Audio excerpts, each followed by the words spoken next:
नमस्कार, आप देख रहे हैं माई हिंदी टीवी। खबर दिन भर लेकर हाजिर हूं मैं संजीव कुमार। पहले नजर हेडलाइंस पर। भारतीय केंद्रीय जांच एजेंसी ईडी को शक, कनाडा के रास्ते अमेरिका में की जा रही भारतीयों की ह्यूमन ट्रैफिकिंग। शक के घेरे में हैं 250 से ज्यादा कनाडाई कॉलेज। ईडी की भारत में भी कई जगह छापेमारी। यूक्रेन को हथियारों की सप्लाई बढ़ाएगा अमेरिका। अमेरिकी राष्ट्रपति जो बाइडेन का बयान, यूक्रेनी लोगों को शांति से जीने का है हक। क्रिसमस के दिन यूक्रेन पर रूस ने दागी हैं 78 मिसाइलें। प्रधानमंत्री नरेंद्र मोदी ने वीर बाल दिवस पर साहिबजादों को किया नमन, उनकी बहादुरी और बलिदान को किया याद। सोशल मीडिया पर लिखा, साहिबजादों का बलिदान वीरता और अपने मूल्यों के प्रति प्रतिबद्धता का शानदार उदाहरण। आम आदमी पार्टी का कांग्रेस पर बड़ा आरोप, दिल्ली में कांग्रेस की बीजेपी के साथ साठगांठ। कांग्रेस प्रत्याशियों की फंडिंग कर रही बीजेपी। 24 घंटे में अजय माकन पर कांग्रेस करे कार्रवाई, नहीं तो इंडिया गठबंधन से कांग्रेस को बाहर करने की करेंगे मांग। कुरुक्षेत्र विश्वविद्यालय में छोटे साहिबजादों की शहादत को समर्पित राज्य स्तरीय वीर बाल दिवस कार्यक्रम का हुआ आयोजन। मुख्यमंत्री नायब सैनिक कार्यक्रम में हुए शामिल। प्रदर्शनी का भी किया अवलोकन। बोले, युवा पीढ़ी को छोटे साहिबजादों से लेनी चाहिए प्रेरणा। हरियाणा में नगर निगम मेयर चुनाव को लेकर यूएलबी डिपार्टमेंट ने निकाला ड्रॉ। 2 निगम एससी मेयर के लिए रिजर्व, एक महिला जनरल और बीसीए वर्ग के लिए, जबकि 4 को रखा गया ओपन। हरियाणा सरकार ने कर्मचारियों के तबादलों पर जारी किए निर्देश। एचआरएमएस के माध्यम से किए जाएं सभी तबादले। हरियाणा सरकार ने सभी विभागाध्यक्षों, बोर्डों और निगमों के प्रबंध निदेशकों और मुख्य प्रशासकों को दिए निर्देश। तबादले के संबंध में स्थापित दिशा निर्देशों का सख्ती से पालन किया जाए सुनिश्चित। यमुनानगर के गांव लखा सिंह खेड़ी में सुबह सुबह गैंग वॉर की घटना। आरोपियों ने 3 युवकों पर चलाई ताबड़तोड़ गोलियां। 2 की मौके पर मौत, 1 की हालत गंभीर। अस्पताल में चल रहा इलाज। पुलिस मामले की छानबीन में जुटी। फरीदाबाद में गुज्जर महोत्सव में अरुण जौनपुरिया के गीतों ने मचाई धूम। अरुण को सुनने के लिए उमड़ी भीड़। गुज्जर महोत्सव की ओर से अरुण जौनपुरिया को किया गया सम्मानित। मेलबर्न टेस्ट में विराट कोहली को चुकानी पड़ी ऑस्ट्रेलिया बैटर कोंस्टास से भिड़ने की कीमत। खिलाड़ी पर लगा मैच फीस का 20% जुर्माना।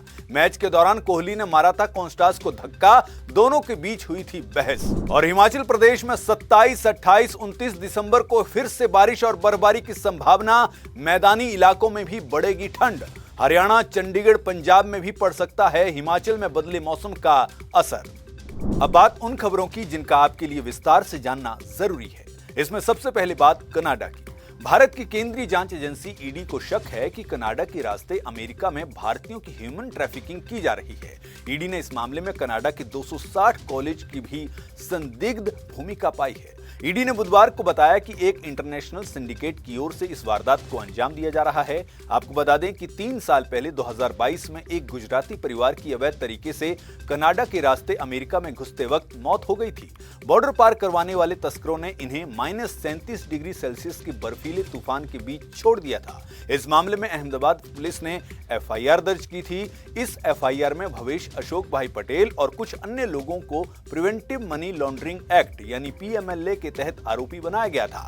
ईडी के अहमदाबाद रीजनल ऑफिस ने इसे लेकर 10 और 19 दिसंबर को मुंबई, नागपुर, गांधीनगर और बड़ोदरा में 8 जगहों पर सर्च ऑपरेशन चलाया। इस दौरान ईडी की जांच में पता चला कि ये तस्कर पहले कनाडा के कॉलेजों में एडमिशन दिलाने के लिए आवेदन करते हैं। इसके बाद जब कोई इंसान कनाडा पहुंच जाता है तो वो उसे अवैध तरीके से बॉर्डर पार करवाकर अमेरिका पहुंचा देते हैं। यहां आपको ये बता दें कि हर साल हजारों भारतीय अमेरिका, कनाडा, ऑस्ट्रेलिया, यूके जाने के लिए अवैध तरीका अपनाते हैं। इसके लिए एक टर्म डोंकी भी इस्तेमाल की जाती है। आपको याद होगा कि हरियाणा में विधानसभा चुनावों के दौरान राहुल गांधी ने डोंकी के जरिए अमेरिका जाने वाले युवाओं का मुद्दा जोर शोर से उठाया था, क्योंकि पंजाब के बाद हरियाणा दूसरा ऐसा स्टेट बन गया है जहां के युवाओं में फॉरेन जाने के लिए क्रेज बढ़ा है। बड़ी बात यह है कि यहां से ज्यादातर युवा डोंकी के जरिए अमेरिका जा रहे हैं।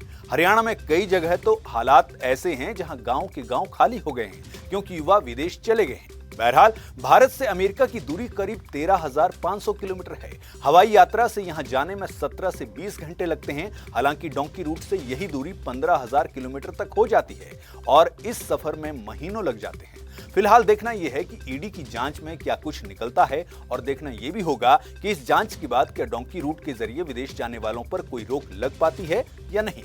अगली खबर की तरफ बढ़ते हैं। प्रधानमंत्री नरेंद्र मोदी ने गुरुवार को वीर बाल दिवस के अवसर पर साहिबजादों को सम्मान दिया और उनकी बहादुरी और बलिदान को याद किया। प्रधानमंत्री ने कहा, बहुत कम उम्र में ही वे अपने विश्वास और सिद्धांतों पर अडिग रहे और अपने साहस से पीढ़ियों को प्रेरित किया। पीएम मोदी ने कहा कि उनका साहिबजादों का बलिदान, वीरता और अपने मूल्यों के प्रति प्रतिबद्धता का एक उदाहरण शानदार है।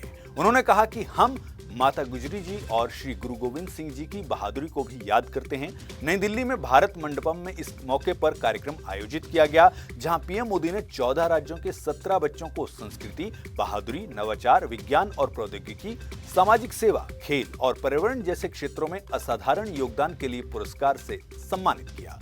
उन्होंने इन बच्चों से बातचीत भी की।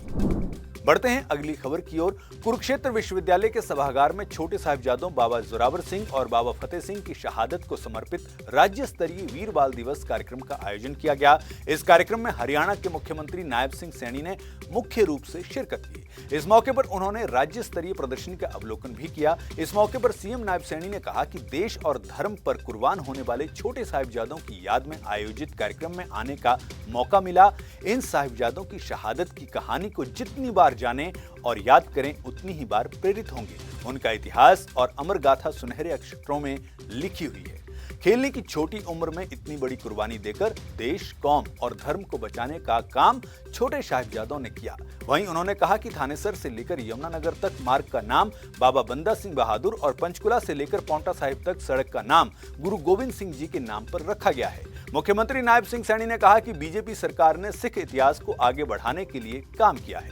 अगली खबर की तरफ बढ़ते हैं। ये खबर जुड़ी है दिल्ली विधानसभा चुनाव से। आज आम आदमी पार्टी ने दिल्ली में प्रेस कॉन्फ्रेंस की। संजय सिंह और दिल्ली सीएम आतिशी ने इस प्रेस कॉन्फ्रेंस में कांग्रेस पर आरोप लगाते हुए कहा कि दिल्ली चुनाव के लिए कांग्रेस ने बीजेपी से सांठगांठ कर ली है। उन्होंने कहा कि कल कांग्रेस के बड़े नेता अजय माकन कहते हैं कि अरविंद केजरीवाल एंटी नेशनल हैं। उन्होंने कहा कि मैं कांग्रेस से पूछना चाहती हूं कि क्या आपने आज तक बीजेपी पर ऐसे आरोप लगाए हैं, उन पर सवाल उठाए हैं क्या? लेकिन आज कांग्रेस अरविंद केजरीवाल को एंटी नेशनल कह रही है। इसके साथ ही उन्होंने कहा कि हमें आधिकारिक सूत्रों से पता चला है कि कांग्रेस की जो प्रत्याशी हैं, उनका चुनाव का खर्चा बीजेपी से आ रहा है। बीजेपी कांग्रेस के प्रत्याशियों की फंडिंग कर रही है। इसमें प्रमुख संजीव दीक्षित हैं। ऐसा सुनने में आया है कि उन्हें बीजेपी से फंड आया है। इसमें प्रमुख फरहाद सूरी हैं, जो जंगपुरा से चुनाव लड़ रहे हैं। उन्हें बीजेपी से करोड़ों में फंड आ रहा है। आज कांग्रेस से पूछना चाहते हैं। ये बात जो है, ये आतिशी ने कही। सीएम आतिशी जो दिल्ली की सीएम हैं, उन्होंने कहा कि आज कांग्रेस से पूछना चाहते हैं कि वो दिल्ली में बीजेपी को क्यों चुनाव लड़वा रहे हैं। अगर उन्हें आपसे दिक्कत है, यानी आम आदमी पार्टी से दिक्कत है, अगर उन्हें लगता है कि हम एंटी नेशनल हैं, तो क्यों गठबंधन में चुनाव लड़ा, तो क्यों अरविंद केजरीवाल से प्रचार करवाया? ये बिल्कुल साफ हो गया है कि दिल्ली के चुनाव में कांग्रेस के दिल्ली के नेताओं ने बीजेपी से सांठगांठ कर ली है। आम आदमी पार्टी को हराने के लिए सांठगांठ कर ली है, बीजेपी को जिताने के लिए सांठगांठ कर ली है। अगर कांग्रेस पार्टी बीजेपी को नहीं जिताना चाहती, अगर उनकी बीजेपी से सांठगांठ नहीं है, तो फिर वो अजय माकन के खिलाफ अगले 24 घंटे में एक्शन लें। वो यूथ कांग्रेस के नेताओं के खिलाफ एक्शन लें। अगर कांग्रेस अपने इन नेताओं के खिलाफ एक्शन नहीं लेती है, तो आप इंडिया अलायंस के बाकी सभी घटक दलों से बात करेगी कि कांग्रेस पार्टी के साथ अब एक अलायंस में नहीं रहा जा सकता है, क्योंकि ये साफ हो गया है कि कांग्रेस पार्टी दिल्ली में बीजेपी को चुनाव लड़वाने और चुनाव जितवाने का काम कर रही है। बहरहाल खबर दिन भर में आज बस इतना ही। देखते रहिए माई हिंदी टीवी।